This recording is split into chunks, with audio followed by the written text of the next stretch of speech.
bringing the people behind our food to life. Well, anybody who's shopped at a farmer's market will know that food that's organic, local, sustainably grown is not always the least expensive item Right. on the grocery list. That's right. How do you sort of make that jive with the minuscule amounts of money that federal and state governments seem to be willing to give to children's lunch programs? Right.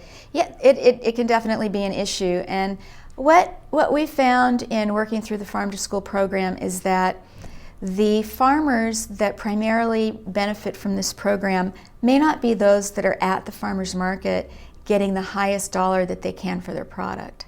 But it could very well be that farmer who has been selling to the wholesale market and is now finding himself or herself not at all competitive in that market anymore. And it's some of those folks that find selling to schools to be a higher price than what they would get on the wholesale market. And if they're working with school districts that are, say, 15 schools or more, they can sell in a fairly large volume. And so there is an opening for those farmers to sell to schools. What we've also found is that when there is the large volume, then the price does come down and it does become a much more affordable product for a school. We've also found that when food service directors see kids eating something, they sometimes find more money to pay for it. And so if it is, and I know that one penny makes a huge difference when you're feeding 10,000 kids. But food service directors, their budget includes their labor and their equipment and their food costs and all of those different things. And they're constantly having costs go up in one area and having to adjust in another. And if they see kids actually eating what's on their plate, there's much more incentive to purchase that product at a slightly higher price than to purchase or than to use the canned commodity products of the canned green beans. So there's definitely that incentive of seeing kids eating the product. And kids eat the product. They do. That's the wonderful thing. I was speaking with Betsy Cole, who is a food service staff person in the Santa Fe Public Schools, and she said that they buy New Mexican apples for as long as they can, and they love them because the New Mexico farmers, and this happens in a number of states across the country, where apple growers will sell the schools small size apples that normally they can't sell on the open market. So here they've got a product that's too small to go anywhere else, that normally would just go back into compost, become a cull product, that they can now sell. So they've got a market for that product. And she says when those apples go out of season and they start bringing in apples from other places, they see those apples go into the trash. And I would also add that with the price of food going up so much, the School Nutrition Association just reported that the overall price of the school food meal is going up about 10%, which is a huge cost increase. And so we're really looking to see at the effect that that's going to have on local purchasing, given obviously the less transportation requirements. And what we heard in New Mexico in terms of the apples is that whereas Albuquerque schools were buying them at $18 a case, it looks like the farmers are going to raise their price up to $20 or $22 a case.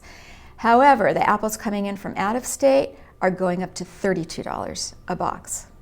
So even with a little bit of an increase on the local level, these products are still more than competitive with products that are coming in from out of state.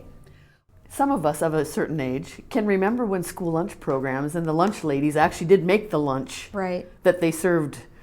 In a lot of cases in the state of Oregon and across the country, they're building schools that don't even have kitchens anymore, or kitchens that don't even have knives.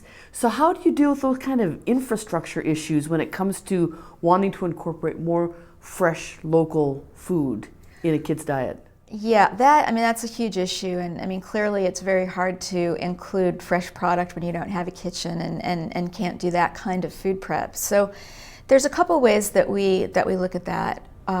One is by encouraging farmers to do some processing.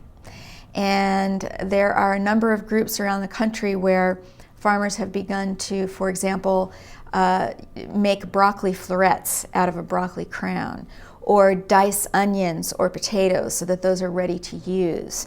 So it's encouraging farmers to build those kinds of health-approved facilities where they can do some minimal processing to get the product to the kitchen in a way that makes sense.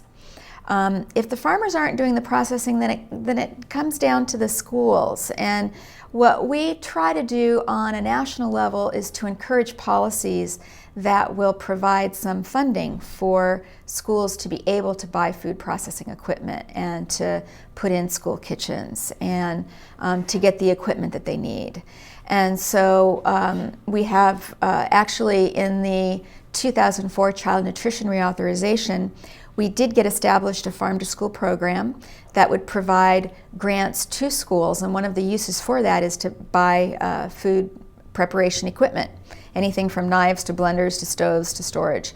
We have not yet gotten that funded, and what we will be doing this year and next year with the reauthorization of the child nutrition legislation is going back to try to get mandatory funding for this program. There was a program that was actually abolished in the 80s that provided a fund for schools to apply for funding to build these kinds of facilities. It was a federal grant program that was eliminated. And there's actually quite a bit of interest in different groups around the country in trying to reinstate that program so that federal funds can be used to rebuild these kitchen facilities. Well, it just seems like there's this rising tide of passion on a national level to support these kinds of programs like Farm to School. But if the policies aren't there in place to help make it happen, it's kind of a difficult haul, isn't it?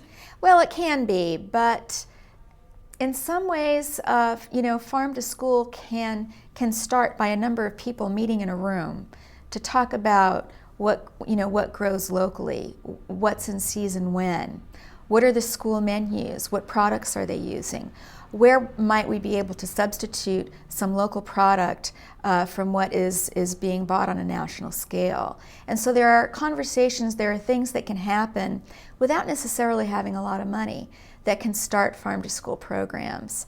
A very dedicated food service person, and there are those folks out there that have worked very hard to make this happen without necessarily having a lot of funding. Funding is needed on a lot of different levels for many things, but there are things that you can do without having policies that necessarily provide you with those kinds of startup funds.